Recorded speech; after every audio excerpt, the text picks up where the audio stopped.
Salam anak-anak semuanya.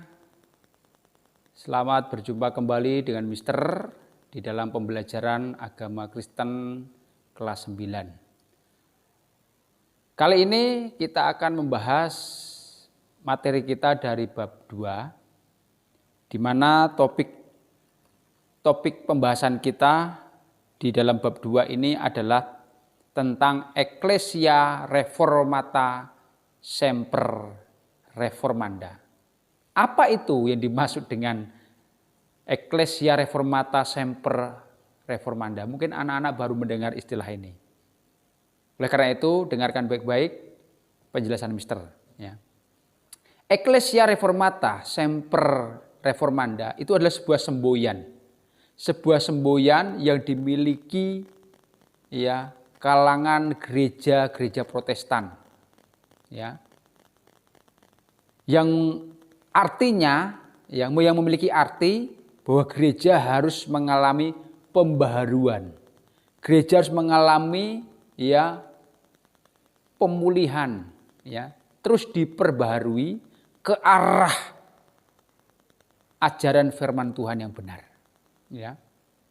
Nah, latar belakang munculnya semboyan ini sebenarnya itu terjadi ketika beberapa tokoh reformasi gereja di abad pertengahan, mereka menyerukan adanya pembaharuan ya, reformasi gereja.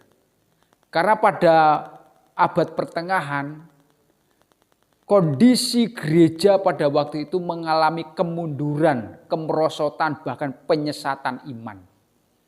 Mereka sudah keluar dari kebenaran firman Tuhan. Di mana kondisi gereja pada waktu itu benar-benar menyimpang. Gereja mengajarkan adanya api penyucian. Supaya dosa itu disucikan. Gereja juga mengajarkan adanya surat penebus dosa. Gereja juga mengajarkan bahwa keselamatan itu melalui perbuatan baik. Bahkan tokoh-tokoh gereja pada waktu itu jatuh dalam dosa yang bertentangan dengan firman Tuhan. Nah, kondisi gereja pada waktu itu sangat memprihatinkan. Sehingga muncullah tokoh-tokoh yang ingin gereja itu direformasi. Ya. Tokoh-tokoh yang ingin gereja harus diperbarui. Karena ajaran-ajaran yang diajarkan kepada umat sudah menyimpang dari ajaran firman Tuhan. Nah, salah satu tokoh atau pelopor ya supaya gereja diperbarui, gereja direformasi adalah Martin Luther. Jadi Martin Luther itu dikenal sebagai bapak reformasi gereja. Ya. Di mana pada tanggal 31 Oktober tahun 1571 Martin Luther itu memasang 95 protes. Ya. 95 tesis ya. Di mana itu adalah bentuk protes Martin Luther terhadap tokoh-tokoh gereja yang benar-benar menyimpang dari firman Tuhan. Martin Luther menyerukan gereja harus direformasi. Gereja harus kembali kepada kebenaran firman Tuhan. Ya, ini adalah bentuk protes Martin Luther. Nah, anak-anak yang dikasih Tuhan, itulah sejarah ya. Kenapa pada akhirnya muncul istilah Ecclesia Reformata Semper Reformanda, di mana para tokoh-tokoh reformasi tadi menghendaki adanya pembaharuan gereja. Gereja harus dibaharui dari segala bentuk penyesatan. Ya. Maka dari itu muncullah gereja-gereja Protestan. Ya. Lahirlah gereja-gereja Protestan, ya, di mana setelah terjadi reformasi gereja, ya, maka gereja harus kembali kepada kebenaran firman Tuhan.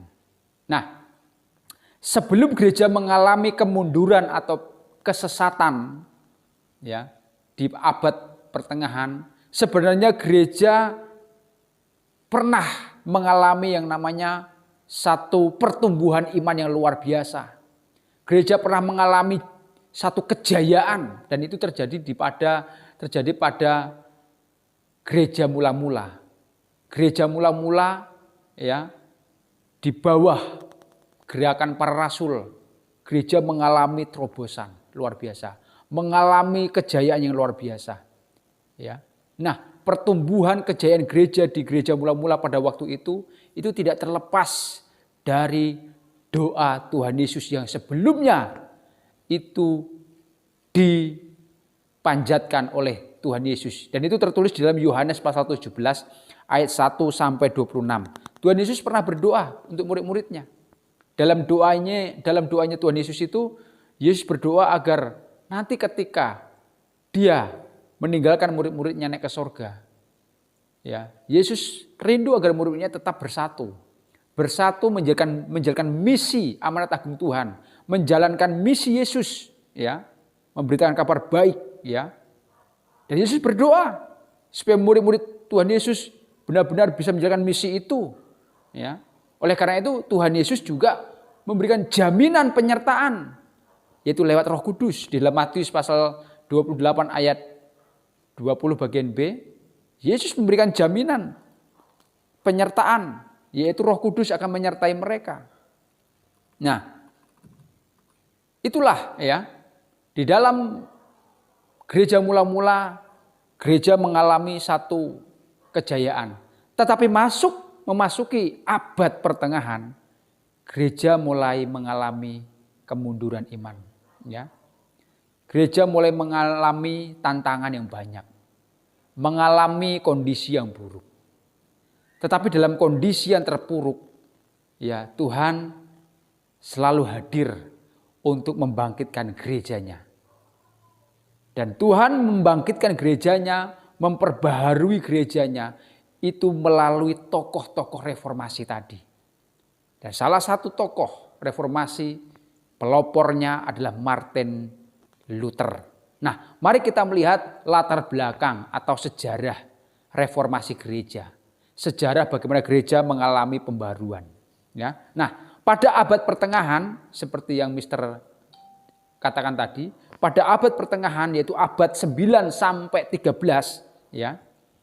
Setelah masa pemerintahan Konstantinus Agung, ya, gereja menjadi sebuah lembaga yang dinaungi, dikuasai oleh kekaisaran. Ya. Jadi gereja bukan lagi menjadi sebuah lembaga spiritual, lembaga rohani, tetapi gereja sudah menjadi lembaga yang dicampur adukkan, ya, yang disatukan dengan kerajaan, kekaisaran, ya. Sehingga sehingga ini mengakibatkan bahwa para tokoh-tokoh agama pada waktu itu terjebak dengan sekularisasi agama. Ya. Gereja menjadi sekuler, gereja menjadi banyak, ya, hal-hal yang keliru, hal-hal yang salah. Ya. Tokoh-tokoh gereja pada waktu itu tidak lagi fokus pada ajaran firman Tuhan, tapi lebih fokus kepada jabatan, uang, kedudukan, ya. Mereka lebih, ya, memikirkan, ya, hal-hal daging, ya. Bahkan gereja menjadi lembaga yang dimanfaatkan untuk mencari keuntungan pribadi kelompok tertentu, ya. Nah, ini sangat memprihatinkan kondisi gereja pada waktu itu. Gereja yang seharusnya menjadi lembaga rohani, yang fokus pada pengajaran firman Tuhan, ini gereja malah terjebak di dalam aturan-aturan duniawi, bahkan ikut dalam pemerintahan. Sehingga terjadi banyak penyimpangan, bahkan pelanggaran, ya, dosa terjadi. Nah, berikut ini beberapa kesalahan, beberapa kejatuhan gereja di masa abad pertengahan. Ya, yang pertama, gereja merasa berkuasa untuk mengampuni dosa dan kesalahan manusia. Melalui apa? Melalui api penyucian. Jadi gereja mengajarkan ada api penyucian di mana ya dosa seseorang bisa diselesaikan, diampuni. Ya. Ada juga surat penebus atau penghapus dosa dan itu diperjualbelikan. Ya. Istilahnya surat penghapus dosa itulah indulgensia. Ya. Mereka menjual ya, surat penghapus atau surat pengampunan dosa itu kepada orang-orang yang siapa yang pengen dosanya diampuni, silakan. Ini ada surat penghapus dosa, silakan bayar. Ya. Jadi mereka menjual itu ya untuk mencari dana, mengumpulkan uang demi kepentingan mereka. Begitu jahatnya kondisi tokoh-tokoh gereja pada waktu itu. Yang kedua, gereja mengajarkan ya transubstansi, yaitu mempercayai ada benda-benda fana tertentu memiliki sisi keilahian atau setengah dewa atau mendewakan barang-barang tertentu. Misalnya apa? Roti dan anggur. Ya. Jadi roti dan anggur ya, yang dilambangkan dengan tubuh dan darah Kristus, mereka anggap ini punya kuasa sama seperti kuasa nama Yesus. Roti dan anggur yang dibagikan ke umatnya itu dikatakan ini punya kuasa, ya, punya kuasa yang sama dengan nama Yesus. Jadi roti dan anggurnya, ya, yang dianggap ilahi, yang dianggap punya kuasa. Nah ini kan keliru, ya, sesuatu yang salah.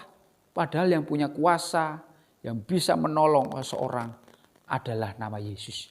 Bukan benda-benda ini, roti dan anggur. Tetapi gereja mengajarkan roti dan anggur ini bahkan ya benda-benda yang lain itu punya sisi keilahian atau setengah dewa. Yang ketiga, gereja ya, pemimpin gereja melakukan dosa-dosa moral seperti apa? Perzinahan, korupsi, nepotisme. Jadi keterlibatan tokoh-tokoh gereja dalam kerajaan atau kekasaran itu membuat banyak tokoh gereja menjadi terjebak di dalam praktek-praktek korupsi, nepotisme, bahkan banyak yang jatuh dalam dosa perzinahan. Yang keempat, gereja mengklaim secara sepihak kepemilikan harta dan tanah di beberapa daerah. Contohnya seperti di Inggris. Gereja mengklaim sepertiga tanah di Inggris itu milik gereja. Jadi gereja benar-benar sudah menguasai secara politik. Ya. Bukan menguasai dalam bidang kerohanian, iman seseorang. Tetapi sudah memerintah secara politik.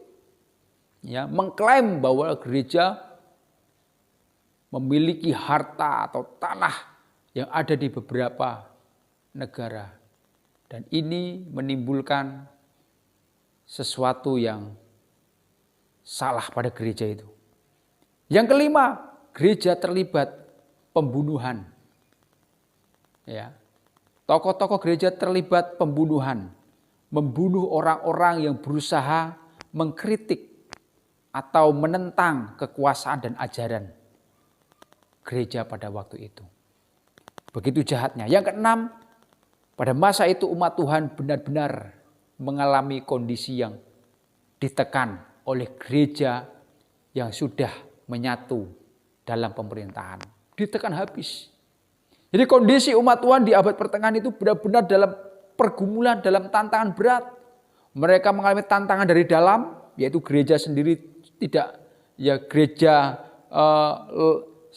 bukan menjadi satu ya tempat untuk mencari solusi dalam masalah, tapi justru menjadi ancaman. Ya. Tantangan dari luar pada waktu itu terjadi pandemi kematian yang sifatnya besar-besaran.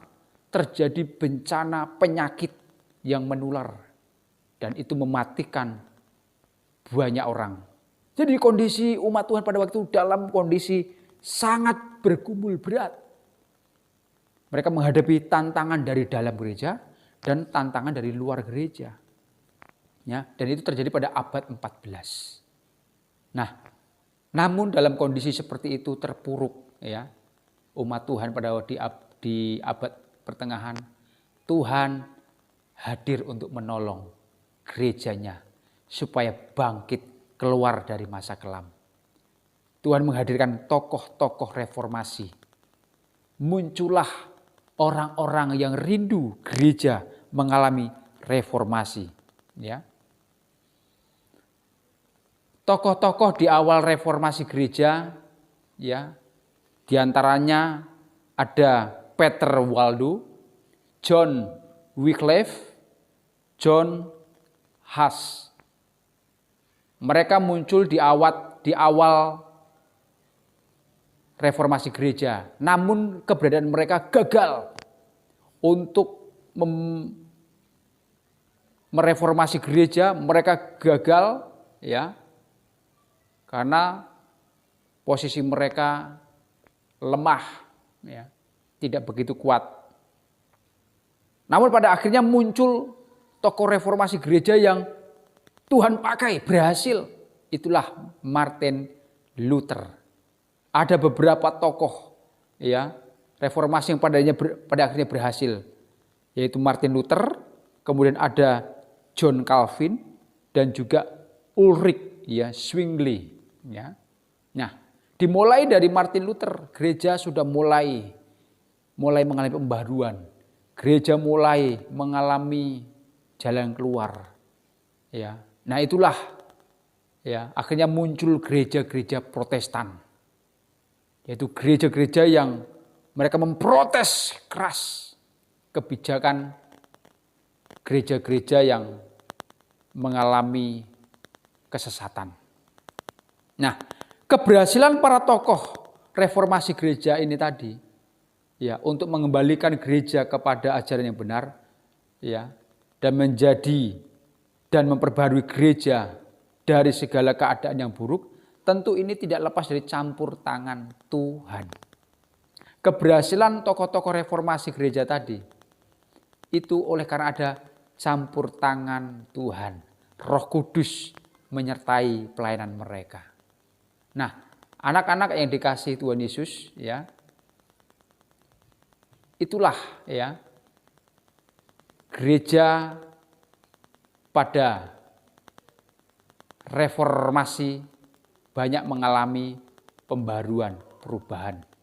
Dan sampai hari ini gereja terus diperbarui, terus mengalami pembaruan.